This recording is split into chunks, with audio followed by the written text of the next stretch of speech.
जिस शो में बैठकर ये लड़का अपनी 370 रुपए की बिरयानी की कहानी सुना रहा था, उस शो का होस्ट भी कुछ ऐसी ही बातें कर रहा था। लेकिन अब कहानी दूसरी तरफ मुड़ चली है। कहानी 370 की बिरयानी से आगे अब साइज तक चली गई है। व्हाटएवर जो भी साइज वगैरह जो क्या कि 370 की बिरयानी बताने वाला वो लड़का दोषी है, उसका जॉब चला गया, वो समाज में एक तरह से बहिष्कृत है।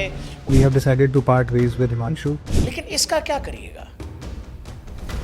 इसका क्या करिएगा जो डॉक्टर मैडम हैं और कह रही हैं कि डेड बॉडी के साथ ये चीज़ें होती हैं, हम ये चीज़ें करते हैं और हम तो साइज वाइज ये सब कर रहे हैं और फुल फन हो रहा है, सब हंस रहे हैं, सब चिल कर रहे हैं। और अगर हिमांशु के खिलाफ इतना बड़ा कैंपेन हम चला देते हैं कि उसने गलत कहा, पहले लाइन से वो गलत था, लेकिन फिर वो आउटरेज, वो गुस्सा हमें इस वाले के लिए क्यों नहीं दिख रहा है? कौन सी बात कहां बोलनी है, किस लहजे में बोलनी है? हर चीज कॉमेडी के दायरे में नहीं हो सकती है, जो समय रैना ने करने की कोशिश की थी। आप माता पिता के संबंधों पर बकवास कर रहे हैं और फिर उसको कॉमेडी का जामा पहना रहे हैं, ये कोई बर्दाश्त कर लेगा नहीं होगा। और जो स्त्रीवाद और नारीवाद का झंडा उठाकर जो लोग हिमांशु जागरा के पीछे पड़े, उनसे मेरा ये सवाल है कि इंस्टाग्राम पर ये स्त्रीवाद का झंडा, नारीवाद का झंडा दूसरी तरफ क्यों दिखाई देता है? वहां बहुत सारे इन्फ्लुएंसर्स जो खुद को इन्फ्लुएंसर्स कहते हैं, वो क्या कर रहे हैं? इंस्टाग्राम स्क्रॉल करिए, आपको हर दूसरी तीसरी फीड क्या दिखाई देती है? क्या वहां फुहड़ता नहीं है? क्या वहां नंगई नहीं है? क्या वहां गंदगी नहीं है? आप देख रहे हो कि नहीं देख रहे हो? 370 रुपए की बिरयानी आपके सोशल मीडिया फीड पर जरूर आई होगी और अब तक आपको यह पता लग गया होगा कि यह पूरी कहानी क्या है। हिमांशु जागड़ा नाम का एक लड़का जो एक कॉमेडी शो में 370 रुपए की बिरयानी रिमार्क और उससे जुड़ी हुई कहानी बतलाता है, उसकी जॉब चली गई है। उसको पितृसत्तात्मक, लड़कियों को पैसे से तौलने वाला और पैसे के बदले कुछ भी करने या कर सकने की ख्वाहिश रखने वाला लोगों ने बताया। हालांकि वो खुद भी उस शो में अपने बारे में बहुत कुछ बता चुका है। दर्शकों, जरूरी बात यह है कि उस लड़के की नौकरी चली गई है। वो लड़का 22 साल का है। दर्शकों, दरअसल एक समाज के रूप में और देश के रूप में हमें यह तो तय करना पड़ेगा कि क्या कॉमेडी है और क्या है जो कॉमेडी से बाहर की चीज है। क्या है जो सुनकर देखकर हम हंसते हैं लेकिन शायद वो कॉमेडी नहीं है। हम वो जनरेशन है या दुनिया ने चार्ली चैपलिन को भी देखा है जो बगैर कुछ बोले अपने एक्सप्रेशंस के जरिए, अपने हाव भाव के जरिए, अपनी बॉडी लैंग्वेज से लोगों को हंसाया करते थे। हम वो लोग हैं जिन्होंने जॉनी लीवर को देखा है। हम वो लोग हैं कि आज के दौर में अगर आप हैं तो राजपाल यादव का नाम ले लीजिए, राजू श्रीवास्तव का, अब नहीं रहे, उनका नाम ले लीजिए। बहुत प्रो हैं तो कपिल शर्मा का नाम ले लीजिए। हमने ये वाली भी कॉमेडी देखी है और बिल्कुल साफ सुथरी देखी है। सबके साथ बैठकर मिलकर चर्चा की जा सकती है, बात की जा सकती है। लेकिन आज वो दौर है जहां जेन ज़ी इस कॉमेडी को बिल्कुल अलग ही रूप में देखना चाहता है। जिस शो में बैठकर ये लड़का अपनी 370 रुपए की बिरयानी की कहानी सुना रहा था, उस शो का होस्ट भी कुछ ऐसी ही बातें कर रहा था। लेकिन अब कहानी दूसरी तरफ मुड़ चली है। कहानी 370 की बिरयानी से आगे अब साइज तक चली गई है। उसी शो में, उसी प्रणीत मोरे के शो में एक लड़की जो पेशे से संभवतः डॉक्टर है या कॉलेज में डॉक्टर की पढ़ाई कर रही है, मेडिकल की पढ़ाई कर रही है, वो ये एक्सप्लेन कर रही है। व्हाटएवर जो भी साइज वगैरह जो क्या आप नहीं समझे तो मैं समझा देता हूं। प्रणीत मोरे के ही शो में एक लड़की जो पढ़ाई कर रही है डॉक्टरी की, कल को डॉक्टर बनेगी, वो ये बोल रही है कि जब डेड बॉडीज आती हैं हमारे हॉस्पिटल में, जैसे कोई बहुत सारे लोग ऐसे होते हैं जो अपने ऑर्गन्स डोनेट करते हैं। एक दौर था, हमने 90s में सुना कि ऐश्वर्या राय ने अपनी आंखें डोनेट कर दी। तो उस दौरान दूरदर्शन था, दूरदर्शन पे आता था कि आप भी अगर अपना ऑर्गन डोनेट करना चाहते हैं, बहुत शुरुआती समय था, लोगों को इन सब चीज़ों के बारे में जानकारी नहीं थी। तो ऐश्वर्या की आंखें चूँकि बहुत खूबसूरत हैं, ऐश्वर्या राय की बताई जाती हैं कि यूनिवर्स में ऐसी आंखें किसी की नहीं है, और ऐश्वर्या राय ने उन आंखों को दान दिया हुआ कि मरणोपरांत मतलब जिस भी जरूरतमंद को जरूरत होगी वो आंखें उसको रोशनी दे सकता है। देश ने ये एड्स देखे हैं, हमने देखा है। अब एक डॉक्टर जो कल को डॉक्टरी के पेशे में शामिल होगी, वो लड़की ये बता रही है कि जब डेड बॉडी हमारे पास आती है तो होस्ट पूछता है कि क्या आप लोग वहाँ मजाक करते हो, तो बता हाँ हम मजाक करते हैं, फुल मजाक करते हैं। तो क्या जैसे उसका स्कल काट दिया, सर काट दिया, फिर क्या करते हो कि देखते हो कि उसमें दिमाग है कि नहीं? नहीं नहीं, हम लोग ये सब नहीं, जैसे प्राइवेट पार्ट्स वगैरह देख लेते हैं कि साइज वाइज, ऐसे बात हो रही है। और ये सब कॉमेडी शो में हो रहा है। उस बच्ची को इतना इल्म नहीं है कि वो जिस पेशे में है, उस पेशे से जुड़े लोगों को लोग भगवान कहते हैं। अब ये इल्म नहीं है, ये इल्म कहाँ से आएगी? ये इल्म वहां भी नहीं थी जो लड़का 370 रुपए की बिरयानी की कहानी बता रहा है। लेकिन इसका एक संकट ये है, संकट ये है दोस्त कि 370 की बिरयानी बताने वाला वो लड़का दोषी है, उसका जॉब चला गया, वो समाज में एक तरह से बहिष्कृत है, उसकी कंपनी के लोगों ने सामने आकर कहा कि अब वो नौकरी से निकाल दिया है। What happened outside the workplace has now affected the workplace, and I have the responsibility towards the company, our team, our clients, and the environment be creative. That is why we have decided to part ways with Himanshu. पूछने वाले लोग अब ये पूछ रहे हैं, जो ये मैडम हैं, डॉक्टर हैं, इनकी विजुअल्स, इनकी क्लिपें अब कल से वायरल हो रही हैं। केवल इनकी नहीं, इनके अलावा अलग अलग कॉमेडी शोज के, इवन प्रणीत के ही अलग अलग शोज के जो है क्लिपें जो है वायरल हो रही हैं। जिसमें एक तो बताया जा रहा है, जिसमें श्रेयस अय्यर जो मौजूदा T20 के कप्तान हैं, उनकी बहन का एक क्लिप है जिसमें वो बता रही है, अपने ब्रेकअप की कहानी बता रही है, जिसमें वो कह रही है कि मैंने और मेरी फ्रेंड ने, हम लोगों ने ये प्लान किया कि एक लड़के को चीट कैसे करना है, और सेम समय पे हमने ब्रेकअप दिया, एक ही दिन, एक ही रात। ये सब चल रहा है इंटरनेट पे। लेकिन हमारा सवाल कुछ और है। हमारा सवाल ये है कि हिमांशु जागरा, जिस लड़के ने 390 रुपए की बिरयानी, माफ़ करिए 370 रुपए की बिरयानी का वो कॉन्टेक्स्ट दिया और उसके बाद वो पूरी फूहड़ सी कहानी बताई, उस कहानी पर हम आप जजमेंटल हुए, हमने जज किया कि हिमांशु ऐसा कह रहा है, हिमांशु बड़ा गलत कर रहा है, हिमांशु गंदा लड़का है, हिमांशु फूहड़ है, हिमांशु को तो बर्बाद कर देना चाहिए, हिमांशु की नौकरी चली जानी चाहिए, हिमांशु को जो है समाज से बहिष्कृत कर देना चाहिए, हमें हिमांशु से दोस्ती नहीं करनी चाहिए, तो बड़ा गंदा लड़का है। हिमांशु है, हिमांशु की नौकरी चली गई। लेकिन इसका क्या करिएगा? इसका क्या करिएगा जो डॉक्टर मैडम हैं और कह रही हैं कि डेड बॉडी के साथ ये चीज़ें होती हैं, हम ये चीज़ें करते हैं, और हम तो साइज वाइज ये सब कर रहे हैं, और फुल फन हो रहा है, सब हंस रहे हैं, सब चिल कर रहे हैं। केवल वो चिल नहीं कर रही हैं, उनके आसपास बैठे और भी महिलाएं भी चिल कर रही हैं। हिमांशु जागरा जब बोल रहा था, वहां बैठे और भी महिलाएं और जो भी लड़कियां थी या लड़के थे, जो भी लोग भी उस हॉल में थे, सब चिल कर रहे थे, सबको मजा आ रहा था। मेरा सवाल यह है कि हिमांशु जागरा अगर गलत है, और जिन लोगों को लगता है कि हिमांशु पितृसत्ता, मेल डोमिनेंस और इन सब चीज़ों को लेकर स्त्रीवाद का झंडा जिन लोगों ने उठा लिया, वो स्त्रीवाद वाला झंडा जो है, इस पर क्या करेगा?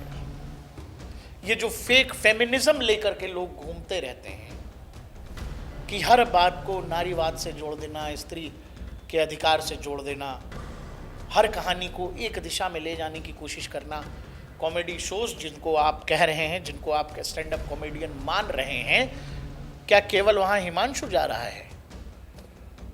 वहाँ कोई और नहीं जा रहा है? वहाँ कोई सरिता, गीता, नीता नहीं जा रही है? और अगर वहाँ बैठकर सरिता, गीता, नीता उसी समय हिमांशु की कही गई बात पर तालियां बजा रही हैं, तो क्या हमें ये समझने जानने की ज़रूरत है कि दिक्कत एक तरफा है या दोनों ही तरफ है?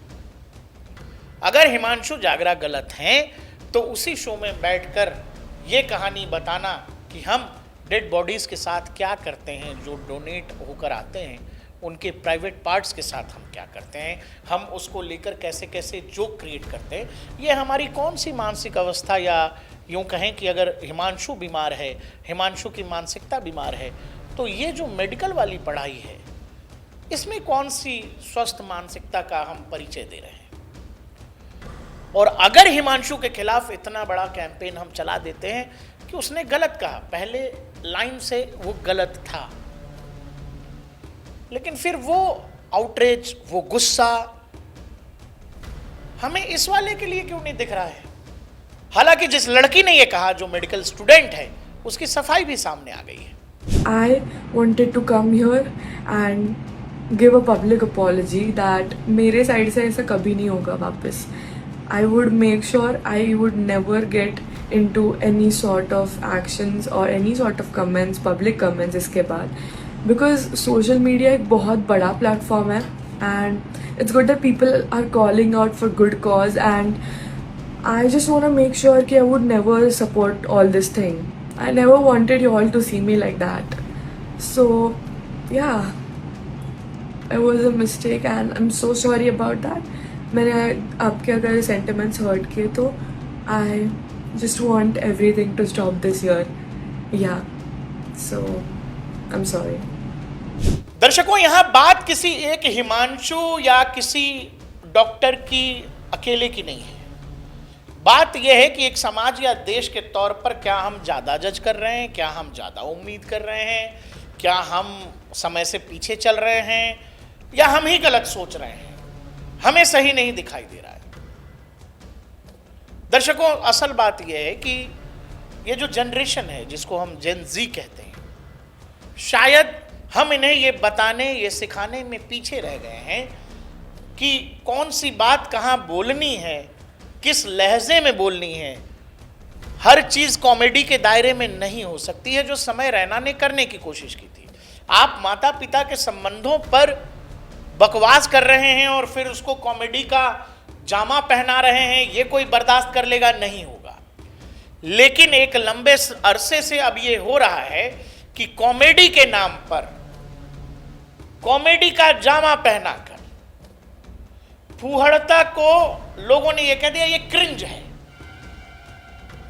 गंदगी को लोगों ने कह दिया क्रिंज है। अब जिस क्रिंज से हमको आपको दिक्कत हो रहा है, इंस्टाग्राम पर लोग क्या कर रहे हैं,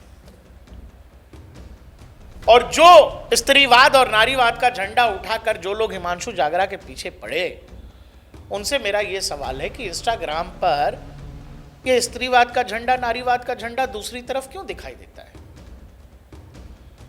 वहां बहुत सारे इन्फ्लुएंसर्स जो खुद को इन्फ्लुएंसर्स कहते हैं, वो क्या कर रहे हैं। इंस्टाग्राम स्क्रॉल करिए, आपको हर दूसरी तीसरी फीड क्या दिखाई देती है। क्या वहां फुहड़ता नहीं है, क्या वहां नंगई नहीं है, क्या वहां गंदगी नहीं है। आप देख रहे हो कि नहीं देख रहे हो। तो सवाल फिर यह है कि यह फिर सुनने और देखने वाले के ऊपर है कि वो क्या देख रहा है, वो क्या सुन रहा है, उसको कौन सा कंटेंट अच्छा लग रहा है। क्या ये केवल सुनने वाले के ऊपर छोड़ देना चाहिए, या समाज या देश या प्रशासन, कानून की भी अपनी एक जिम्मेदारी है कि भाई कोई चीज गलत है तो गलत है, उसको हर कोई दूसरी तरीके से या चादर लगा के, पर्दा लगा के बेचने की कोशिश कर रहा है कॉमेडी के नाम पर, तो कैसे चलने दिया जा सकता है। ये प्रणीत मोरे ठीक थे, स्टैंड अप ही कर रहे थे अब तक। कई बार क्या है कि आपको लगता है कि, मुझे ये लग रहा है कि आप एक बार जब लाइन क्रॉस करते हो और उसके बाद आपको भी मजा आ रहा है, सामने से तालियां मिल रही हैं, तो फिर आप लाइन बार बार क्रॉस करते हो। और उस लाइन क्रॉस करने में कई बार आपको समझ ही नहीं आता कि यार यहां रुकना था, ये गलत क्रॉस किया है। बात केवल एक अकेले प्रणीत मोरे या किसी हर्ष जांगरा जो दर्शक था, या फिर ये जो मैडम डॉक्टर हैं, इसकी नहीं है। बात जो असल है वो ये कि क्या हम सही तरीके से ये समझ पा रहे हैं कि क्या देखना है, क्या नहीं देखना है, क्या 100 लोगों के बीच में बोलना है, क्या नहीं बोलना है। मैं किसी को जज नहीं कर रहा हूं, मेरा मानना बस इतना है कि अगर हिमांशु जागरा 370 की बिरयानी बोल करके उसकी नौकरी जा रही है, उसका परिवार परेशान हो रहा है, उसको सामाजिक तौर पर जो है एकदम से बहिष्कृत किया जा रहा है, सोशल मीडिया पर उसको ट्रोल किया जा रहा है, कंपनी के लोग कह रहे हैं कि अरे निकाल दिया हमने उसको, तो दूसरी तरफ एक तरह का सन्नाटा क्यों है? हिमांशु ने जो कहा उसका जो है महिला आयोग ने संज्ञान तक ले लिया है, लेकिन मृत शरीर के साथ की जाने वाली इस तरह की हरकत पर क्या होगा? इस पर कोई आयोग संज्ञान लेगा? मैंने दोनों ही तरफ की बातें की है। फिर इस देश में समय समय पर लोग ये सवाल उठाते हैं कि क्या इस देश में फर्जी दहेज उत्पीड़न के केस हैं कि नहीं है, फर्जी मारपीट के केस हैं कि नहीं है। केवल तलाक इसलिए लिया जा रहा है क्योंकि एलिमनी चाहिए, ये है कि नहीं है? क्या हम केवल एक पन्ना या एक पक्ष देखकर ज्यादा उद्वेलित तो नहीं हो जा रहे? हमको हिमांशु जागरा सामने से दिखा, लड़का है, रपेट दिया हमने। सामने उसी कॉमेडी शो में एक लड़की है जो इस तरह की बातें कर रही है। हमको लगता है कि इसने माफी मांग ली है, इसको छोड़ देना चाहिए। बात किसी को माफ करने या छोड़ने की नहीं है। अगर हिमांशु गलत है और हिमांशु ने गलत किया है तो ये गलती उस लड़की से भी हुई है, उस बच्ची से भी हुई है। ये जो समाज में हम बार बार कहते हैं कि सब बराबर, बेटा हो या बेटी सब बराबर, बराबर अधिकार, तो एक पक्ष पर हम बार बार बिना सुने बिना कहे उसको दोषी और सामने वाले को पीड़ित मान लेते हैं। ऐसा क्यों है? जबकि पीड़ित या दोषी या शोषित ये तो स्थिति जन्य है, वहां हिमांशु दोषी लग रहा है। लेकिन ये जो शवों के साथ, जो डेड बॉडी के साथ वाली कहानी बताई जा रही है, अगर हमको इसमें कॉमेडी नहीं दिख रहा, यहां इस बच्ची से गलती हुई है। इसको ये समझना पड़ेगा कि कौन सी बात कहां हंसना है और कहां नहीं। आप शव देख के नहीं हंस सकते। आप किसी की डेड बॉडी को कैसे मजाक उड़ा सकते हो, किसी की डेड बॉडी पे? और आप कर रहे हो तो आप पे संवेदनहीनता है, आप में इमोशंस की कमी है, भावनाएं कहाँ हैं देखना पड़ेगा। आपने क्या सीखा बतौर doctor, as a medical student आपको सोचना पड़ेगा।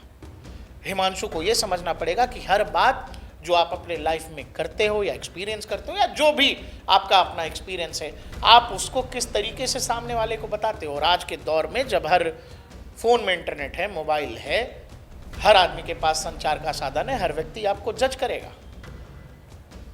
करेगा, लोग आपके पीछे पड़ेंगे। और एक बहुत सिंपल सी बात है और सीधी बात है, शायद लोगों को बुरी लगे, कि जहां ही मामला लड़का बनाम लड़की का आता है, एक पक्ष हमेशा एक वर्ग को पीड़ित और सामने वाले को दोषी मान लेता है। मुझे इस बात से दिक्कत है कि जब हम कह रहे हैं कि सब बराबर, तो वो बराबरी हम दिखा क्यों नहीं रहे हैं? देखते रहिए DNP इंडिया, हर खबर भरोसे के साथ।